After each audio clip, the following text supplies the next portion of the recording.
All right, everybody. This is, of course, episode 25 of the Two to Todd Cycling Podcast. And today I have a man who has already, let's just say, he has already enjoyed success at an elite level in another sport other than cycling. Stefan Logan is joining me today. He did 13 years in professional football, and that is as elite as it gets from the NFL to the CFL. And I just want to say thank you, Stefan, for giving me the opportunity to sit here and talk to you about just your journey getting on the bike. So I'm gonna start out with the easy questions. You're from the Miami area. Talk to me about growing up and getting into football. Um, Tough. I mean, growing up in Miami was tough, but at the same time, I had great parents that led me in the right direction, and they always made sure that they taught me the right and wrong about things, and always look at people and as a positive, not always in a negative. But growing up in Miami, I'm from Miami, Dade County, Miami Gardens, born and raised here, and it was different, but at the same time, my dad always say, man, hey, we was middle class. It was middle class folks. We didn't, we wasn't poor, we wasn't rich, but he always said, always strive for greatness. And that was something that I always had a strong, positive mind to do. So that's why I was able to succeed coming out of Miami. Not bad. You played football in high school, and then to correct me if I'm wrong, you ended up taking a couple of years off from playing. Yep. Why, if I may ask? I had got in trouble when I was in high school. My 10th grade year, my sophomore year in high school, I got in a little bit of trouble, and I got expelled from all Dade County schools, which is about we got about maybe 30 something schools in all Dade County. I ended up getting expelled, and that kind of had to take a different path, and things happen, but football was almost taken away from me. Of course, I had sat out 3 years before I went to play football. Wow. And, that journey was rough, but at the same time, I made it possible and I made it happen. Like I said, with my parents, they was the ones that helped me to stay focused. And some of my friends that are still my friends today kept me in shape. And, it was like, after that, it was like, let things flow. Not bad. Don't feel bad about that. I got in trouble. I had a choice, either go to juvie or go to military school for Yeah. doing some, Yeah. so I took the military school road. So I understand where you're coming from.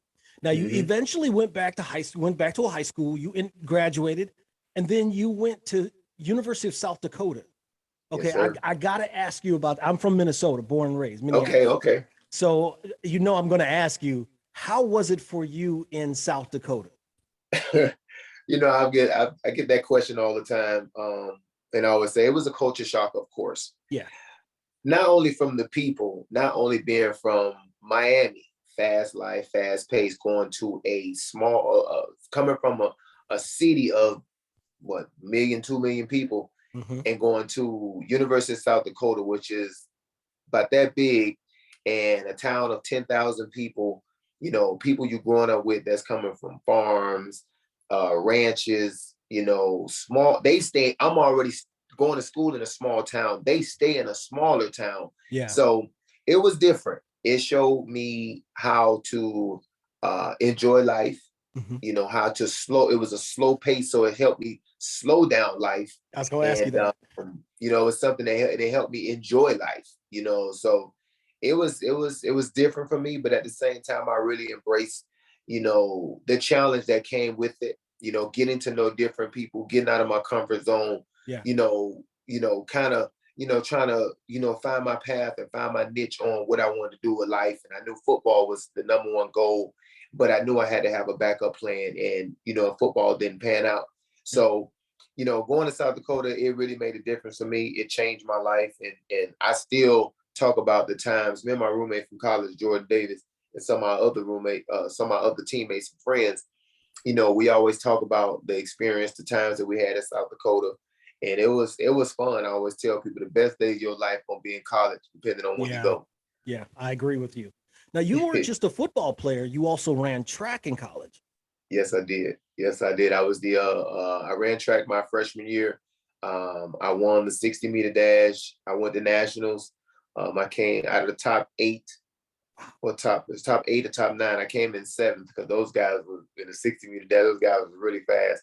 Wow. And I was fast myself, but I wasn't a track dude. I was a football guy that was fast.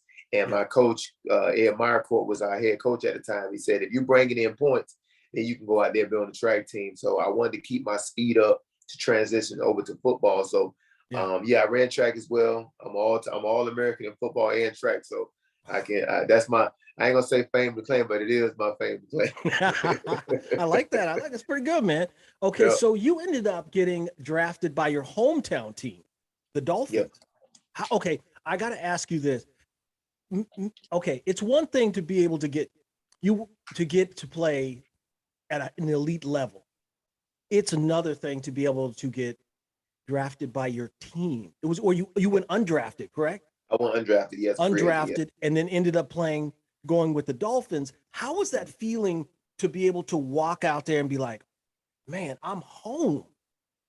Oh, let me tell you, man. It's funny you bring this up because I was just talking about this to my wife a couple of days ago, and was having a conversation.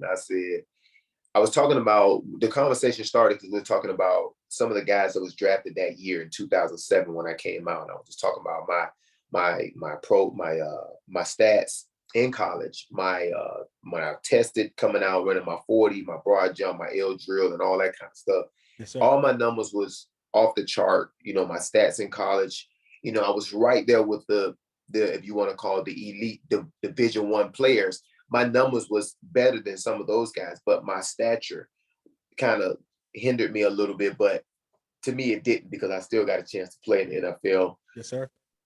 So I'm not worried about that. But, when I went to Miami, I just felt like that was the best thing that could have happened to me. Not only, okay, let me back up real quick. The best thing that happened to me is making that decision to go to South Dakota. That was the best thing. Yes, sir. Second best thing was me going as a free agent, going to the Miami Dolphins, being home. My house where I grew up at is only 5 minutes from the Dolphin Stadium. Wow. The training facility was only another 10 minutes. I got a chance. I went home. I stayed with my parents, saved money. I was giving them money every month. So I knew I wasn't just living for free, because those days were over with. Yeah. And I'm talking about, it's like falling in love all over again, knowing that this dream has come true. I come home, and I know my parents gonna get a chance to see me play a game, and it was all my friends were so excited for me, and that was like I said, that was the second best thing that could have happened for me. And it was fun. I really enjoyed it. I was home. I got a chance to save money. I got a chance to see my friends. My parents can come out to practice. It was a lot going on at the same time, but I really enjoyed that little small stint that I was there with the Dolphins. I really enjoyed it, even though we went 1-15 that year. But hey, it was fun. It's the opportunity, right? It's the opportunity. Okay, so you ended up going to the Canadian Football League. I don't know a lot about the Canadian Football League, but I know that the football is a bit different there in the sense of the field and whatnot. Can you talk to me about that transition from NFL to CFL? Well, the transition wasn't, if you're a diehard football player, not only a fan, but you're a player, anything you do that you got the natural ability to do, it's going to be easy for you. Okay. So when I went to Canada, I didn't know anything about it either. Like, my agent called, he said, hey, let's go to Canada. Let's go to the CFL. Let's get some stats. Let's get some numbers. Let's get you on the field. Let these coaches see what you can do at another professional level. And then we'll use that to bounce back to the NFL. It's like, all right, cool, let's do it. I was all about it because I had sat out for 3 years before I went to college. Mm-hmm. Went to college, played 4 years, All-American all 4 years. And then it was my chance, my time to take on a new role, a new challenge. And that's playing in the NFL.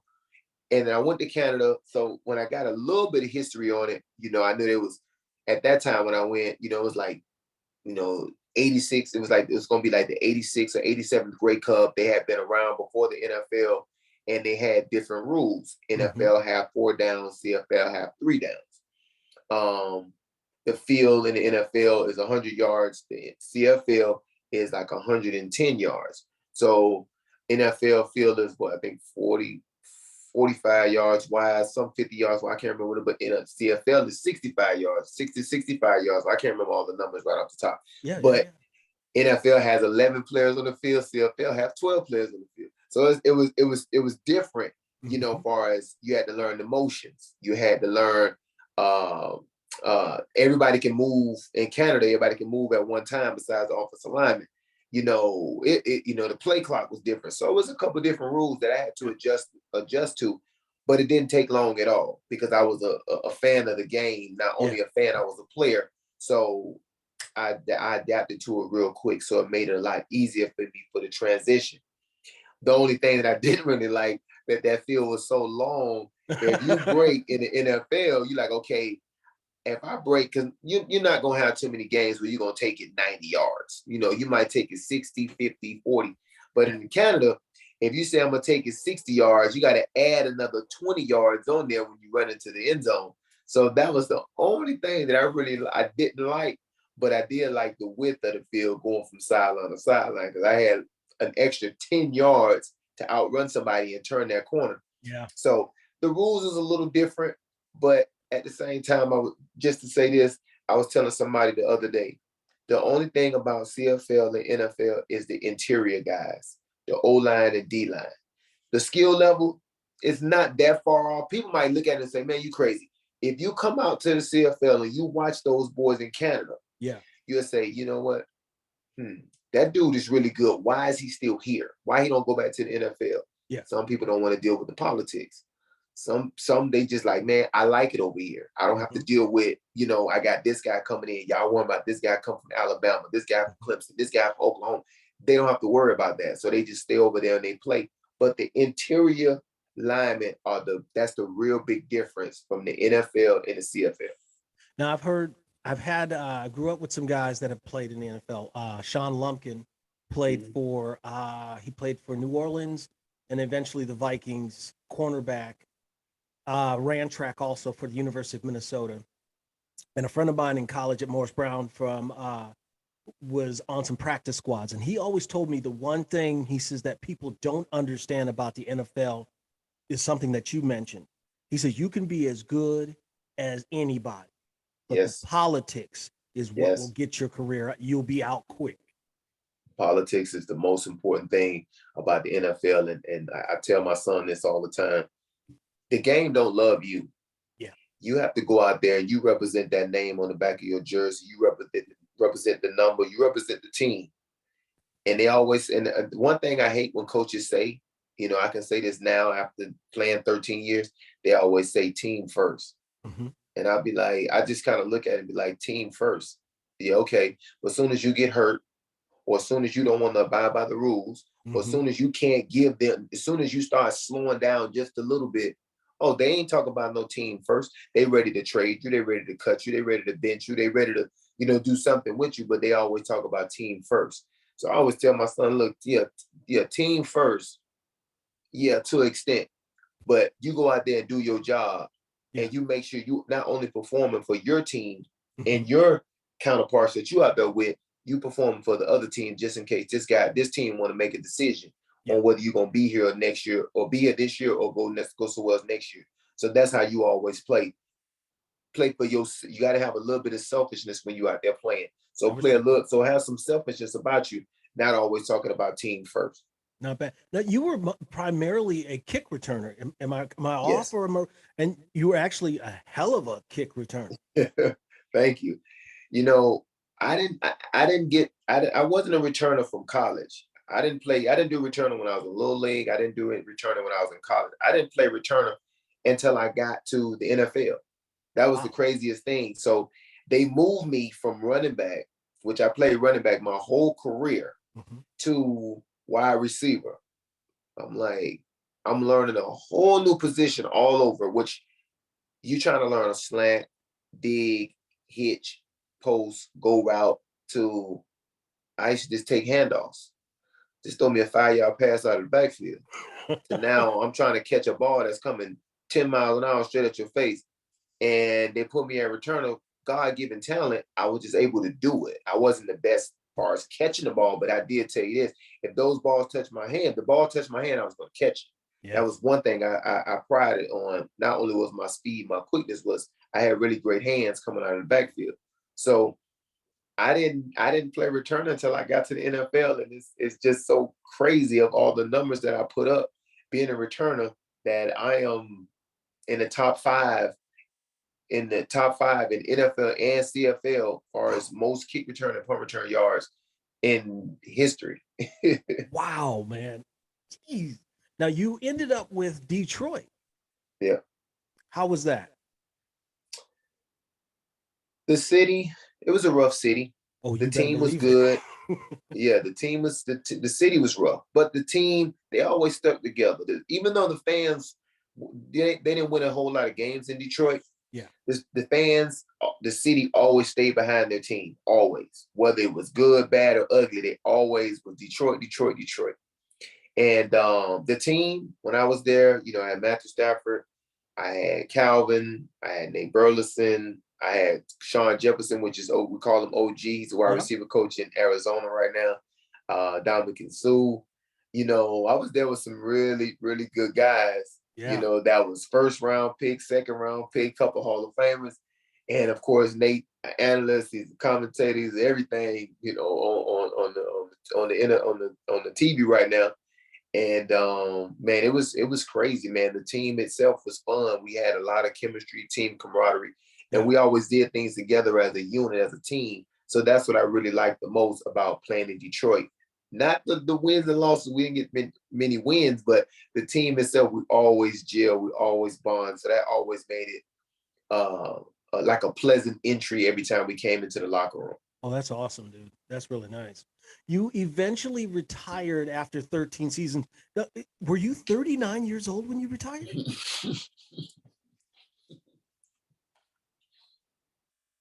I'm sorry that I laughed. I laughed because of the way you said it, the way you like. Because no one plays. It's rare that anybody plays till 39. Yeah, I retired. When I retired, I was just turning 39. Wow. When that season was ending, and I was like, yeah. But I had already said to myself, I said I was going to retire after that season. So it wasn't like after 2019, it wasn't I'm going to think about coming back. I might retire, I might not. I had already planned my contract and everything. 2019, I was done playing football. I was hanging up the cleats. So I had already knew when I gave it that last year, I knew I was going to give it everything I had, because I knew once I hung those cleats up, I wasn't putting them back on again unless I was training some kids, playing with my son, or doing anything like that. But I really look back on my season and my career. I really had a great season. I really had a great career playing football. So that was something that I really take pride in. Okay. Once you retired, did you come back home? And when did you pick up the bike? Yes, when I retired, I came back home. Well, I didn't come home right away. I had got a coaching job. I had retired. I was done in November in Canada. Mm-hmm. Got a call from Lock Haven, Coach John Kelling in Lock Haven. He called me in December, offered me a job part-time as the running back coach and assistant special teams coordinator. And he called me back in January and said, hey, instead of it being part-time, it'd be full-time. I was like, oh, great. So went up in March, was there for Lock Haven is in Pennsylvania, by the way, for some of y'all that don't know, Division II college. Yep. I went up in March. COVID hit. This when COVID had just came out. It was fresh. They started closing everything down. They started shutting down schools, business, and everything. They end up closing everything down. I went to my boy Nate's house because he stayed in Jersey. So I ended up driving back to his house, which was like 3 hours, stayed there for like a day. Seen across the news, they were shutting everything down. Coach called, he said, hey, everybody just go home. Ended up coming home. My wife has stage 4 cancer, and she ended up getting sick again. And I had to come home, and I resigned after that because I couldn't leave because my wife needed me at home. So yeah. So I came home. I was home for a while, and COVID was striking hard. And I couldn't go to the gym. Gym was closed. So I was working out in the garage. And then I was like, man, I got a bike.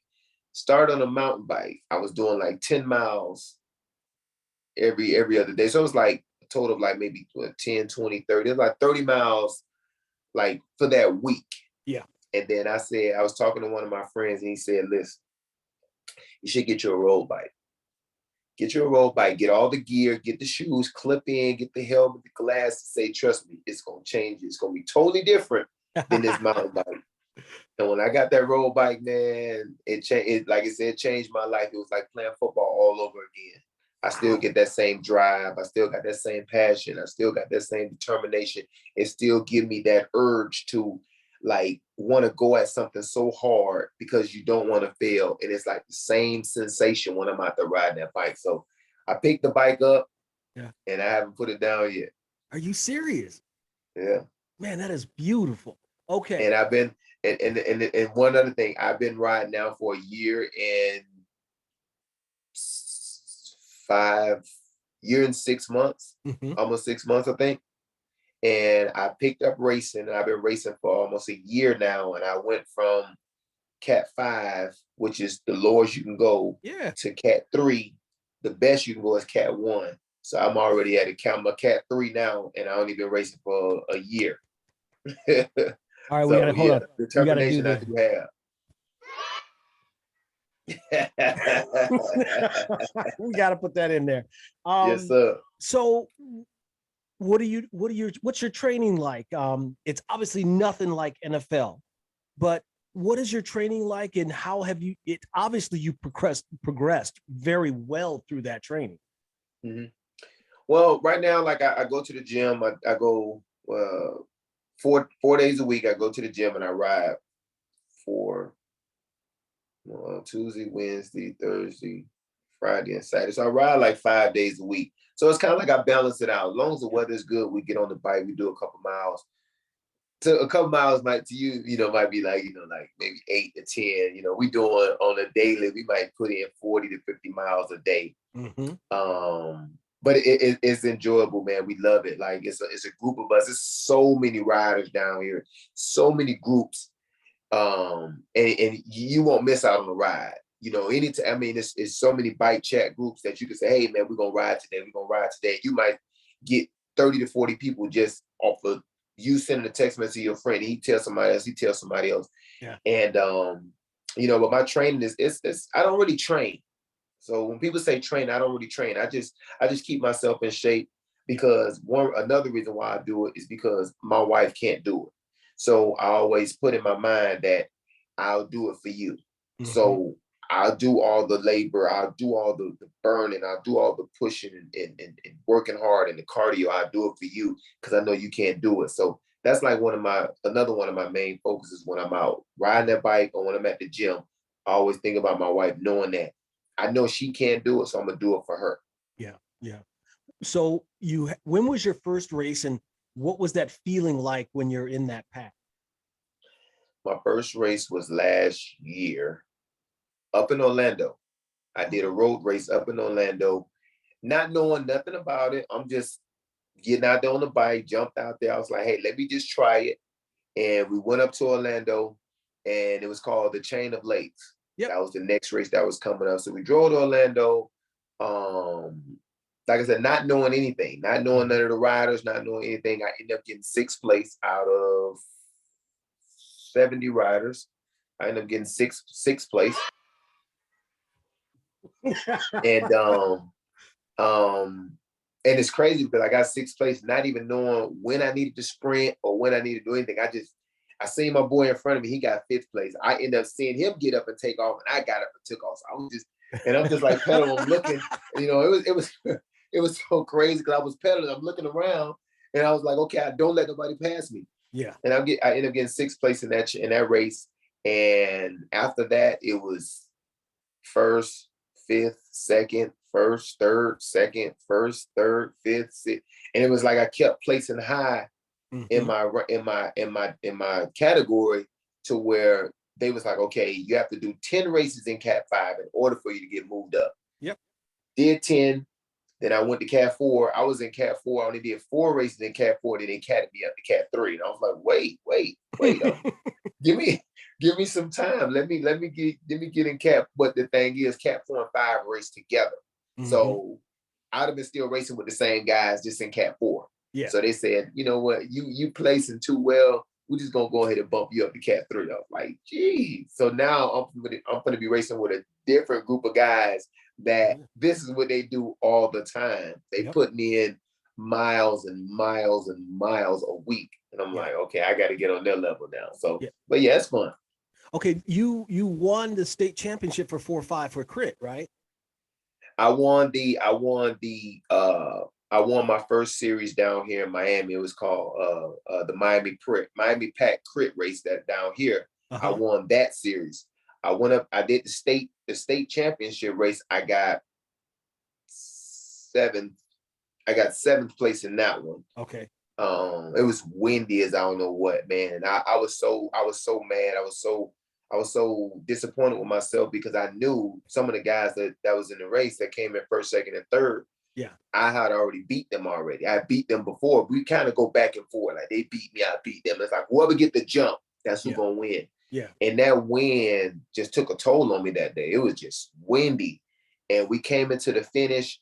I wasn't in the right position and I just didn't have it. And I just sprinted as fast as I could. And I got 7th place. I was mad, but at least I finished in the top 10. So that's always the goal of mine. I like that.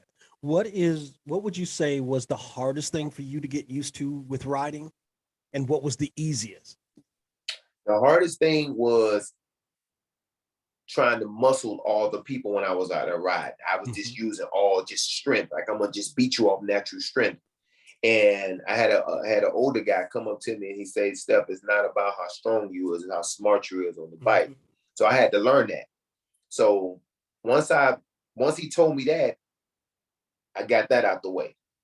That was one of the hardest things I had to do because there's a lot of little tricky little things about cycling that you got to pick up. You have to learn how to draft, how to what side the wind blowing on, what side of the tires you need to be on, how to tuck in, how to sprint, how to hold your arms. Like it's a lot.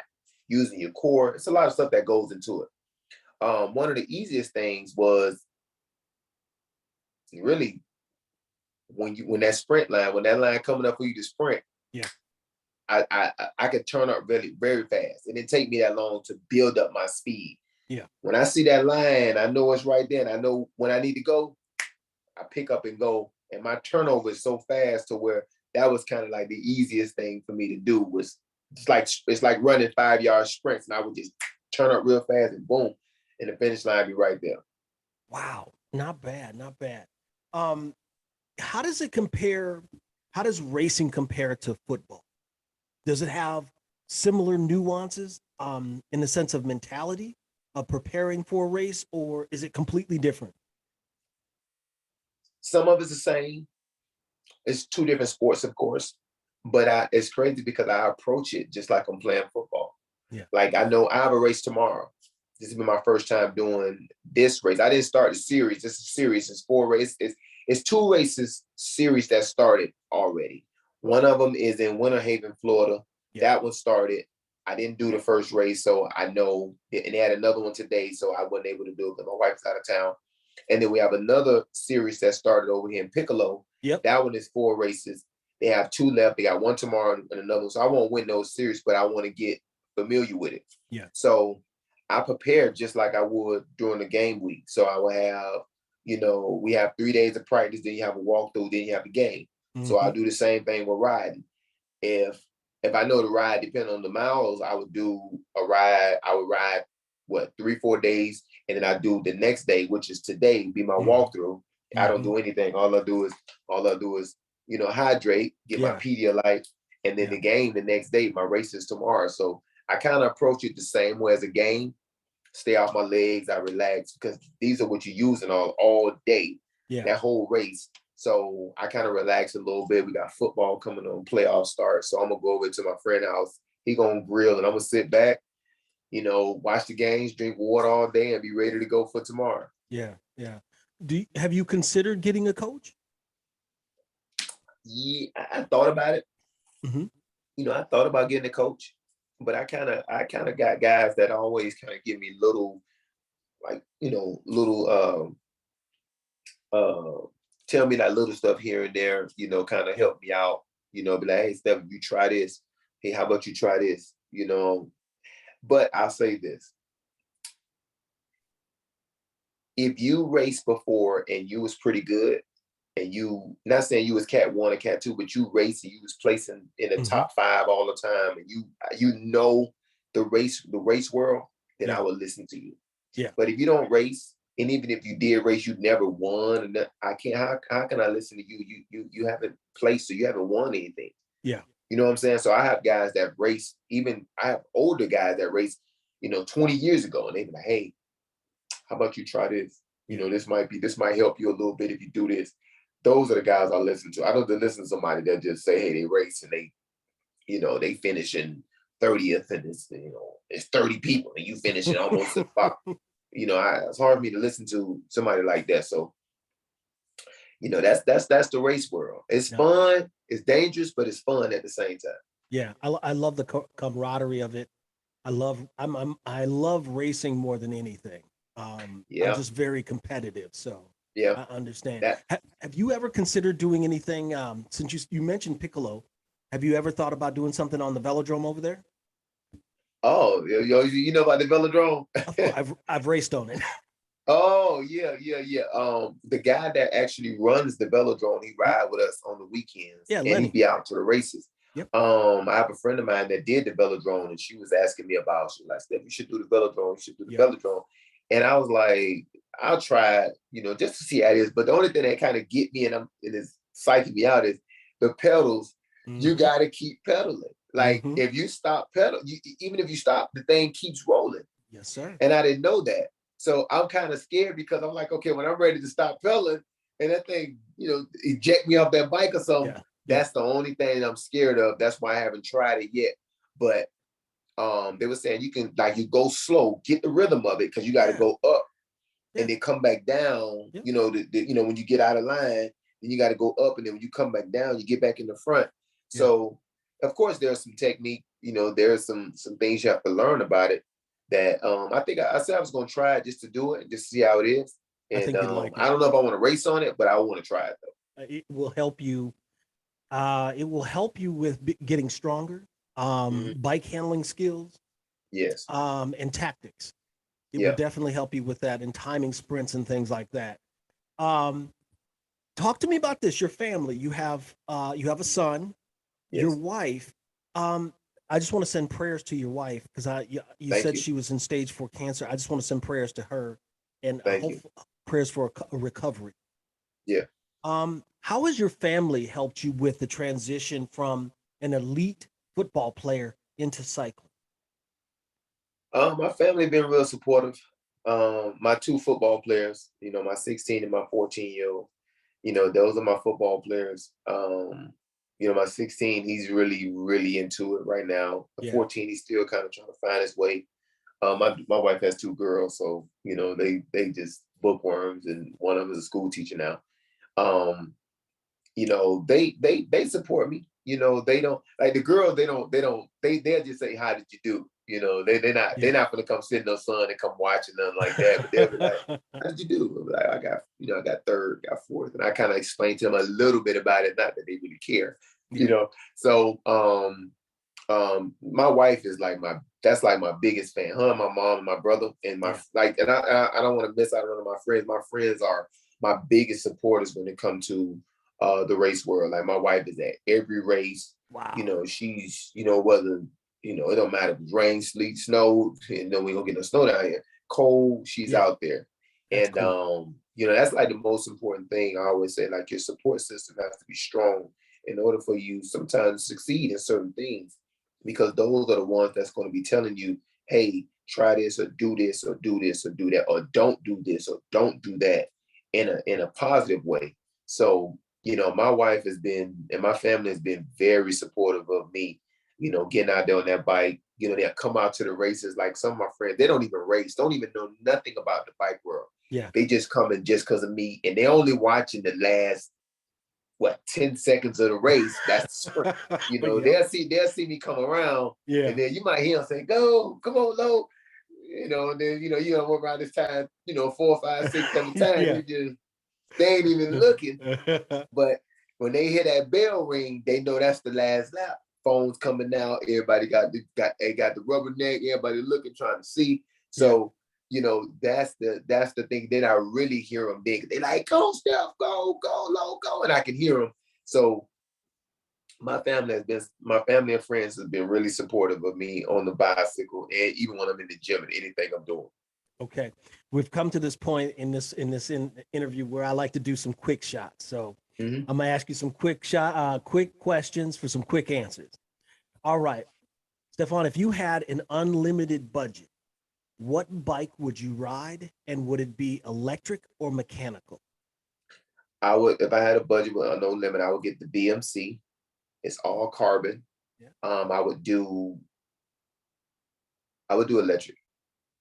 Okay. All right. I like that. I like that. Now, if you had unlimited budget, if you could ride anywhere in this world. Hold on. Let me go back. Sorry. All right. When you say electric, are you talking about shifting? Yeah. Or are you talking about? Oh yeah, I'm gonna do the DI too. I'm gonna do the electric. Yes. Sorry. Okay. No, that's all good. If you had unlimited budget, if you could ride anywhere in this world, and where would you ride and with who? I would go to California and I would go to ride with the Legion twins. Justin and Corey. Yes, sir. Understood. Okay. Let me see here. Has there anybody who's been an inspiration to you in your life, and why? I would say my parents, my mom and dad. My dad passed away almost 2 years now. Those been my inspiration. Them two has been everything to me as a mother and father, supporting, making sure I had things, right, wrong, and different. They always was there for me. So those been those two, my mom and dad, well, now my mom, been my inspiration. And now my wife. Yeah. Okay, last question. If there is anything that you would want someone to know about you that most people don't know, what would you want them to know about Stefan Logan? I would say my wife will laugh about this, but I listen to hard rock, I listen to country music, I listen to I guess you want to say, like, I don't want to say white people music, but it's like when I was in South Dakota, like, trying to see like the Google Dolls, the Fray, I would like I listen to stuff like that on a regular. And my wife be like, "How you know this?" I'm like, "In college." Oh my God! So it really opened your horizons when you went to South Dakota. Yes, that changed a lot when I went to South Dakota. Not only from the football aspect, but just the people and just the things that I had to start doing after a while.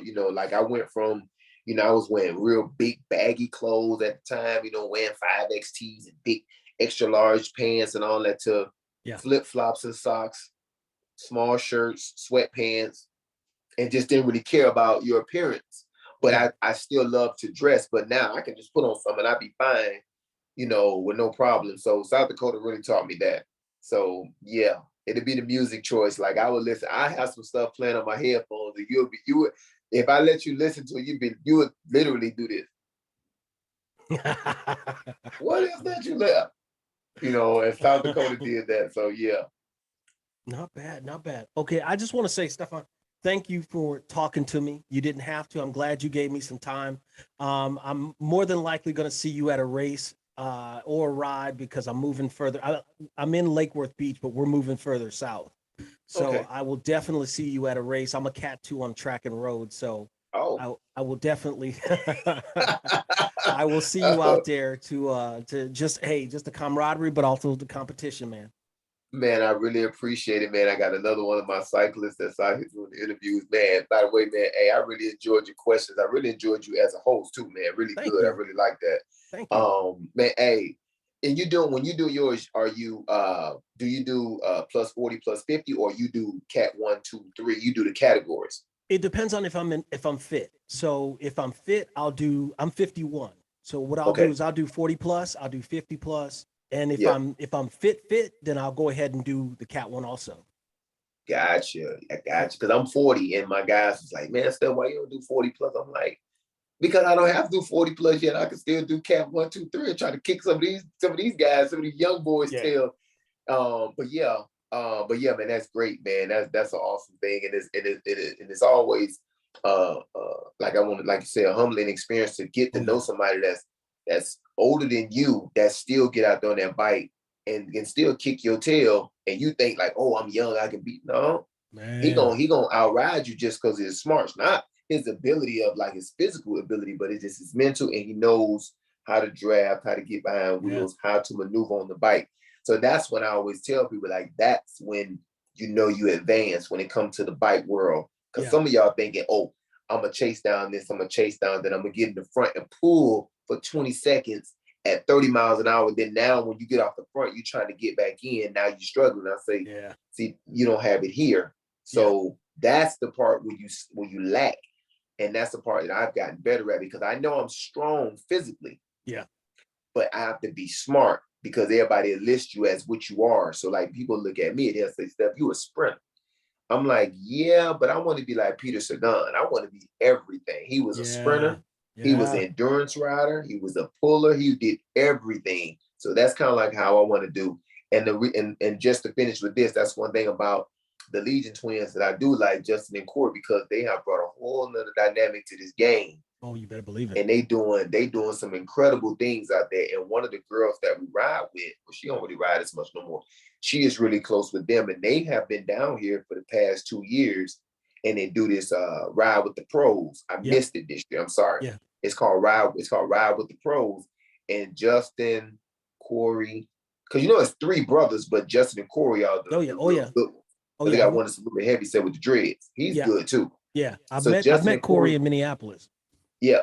Justin and Corey, and I forgot the other guy name. He's another one of the strong riders. His name is Rasan Bahati. That's him. Yeah.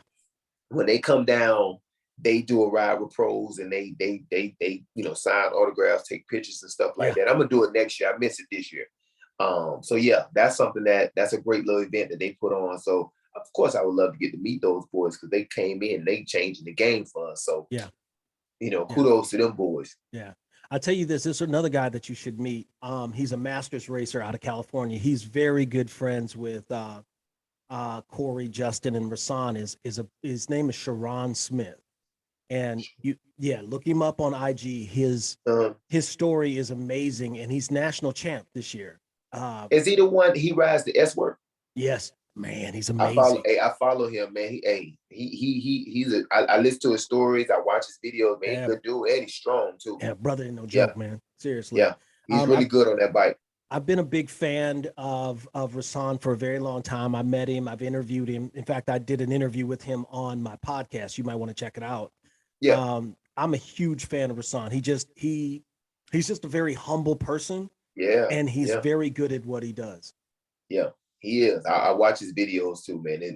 And that's another thing. I watch guys' videos, and I take little notes. Yeah. What they say they did and how they started and what they do now, and some of the stuff that they still do from when they first started riding that. Yeah. You might think is a bad thing for you, but it's not a bad thing for me. Mm-hmm. So, because some stuff that, even though you get more advanced with riding, that don't mean you have to change up your whole style, because some stuff works for you. Like some riders, like some people don't like the surge. Some people don't like the pull. Some people can't sprint. So you got to kind of balance yourself on what type of rider are you? Like, what are you? Are you a sprinter? Yeah. Are you endurance? Are you a puller? Are you a gap closer? Are you attack? Like, what do you like to do? Like, what benefits you in this race that you can, beat somebody else with? So that's the little stuff that I'm still learning now. I know what type of rider I am, so I don't have to, well, what type of rider is, like, you a sprinter? Yeah, if you want to say I'm a sprinter too, that's fine, but I can stay with you for 60, 70 miles. If you surge, I'm fine.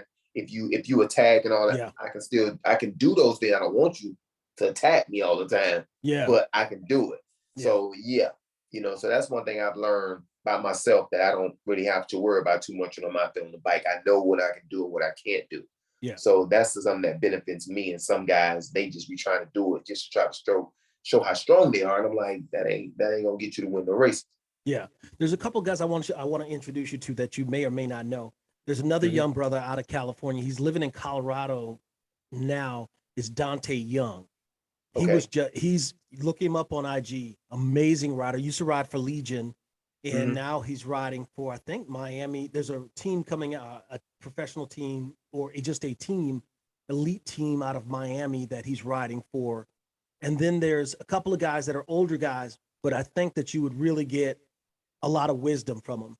Okay. Frank Travieso, you might have heard his name around in Miami.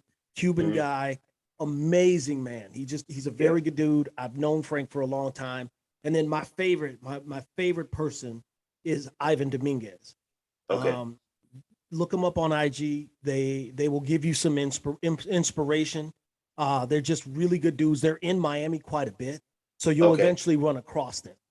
Okay. Well, what you can do for me is shoot me a DM and just tell me the names, and I'll add them. I'll go and look at their page and stuff like that. Because of course we want to, be engaged with some of the other riders that's really good. That's Cat 1, 2, Cat 3s, and just to see what they did on their journey in order for them to be successful in this world and just be great riding the bicycle. Of course, not always the bike, but it's the engine too, and you the engine.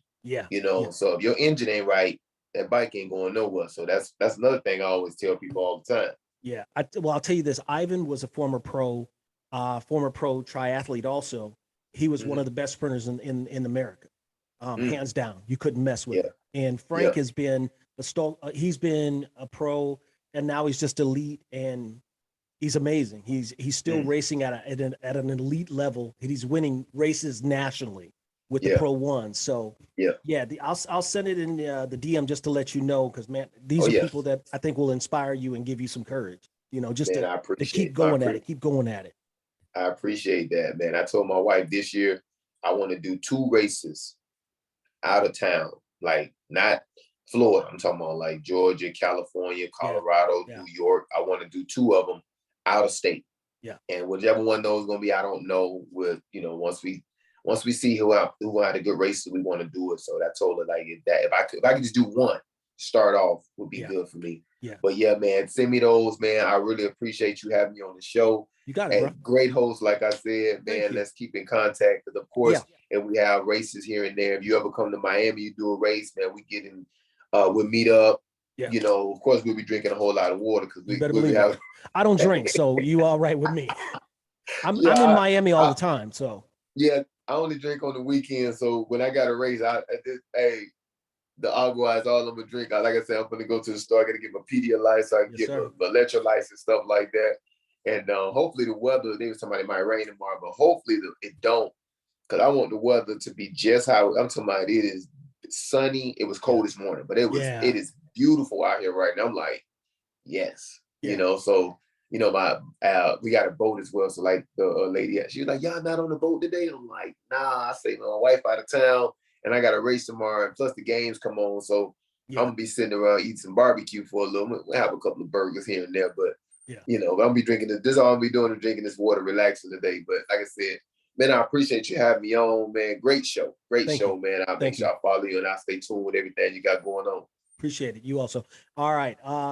Again, everyone, this is the Tour de Tot Cycling Podcast. Stefan Logan. Hey, good luck tomorrow. Hey, man, I appreciate y'all, man. If y'all want to follow me on IG, my IG is Stefan Logan _0. That's my IG page.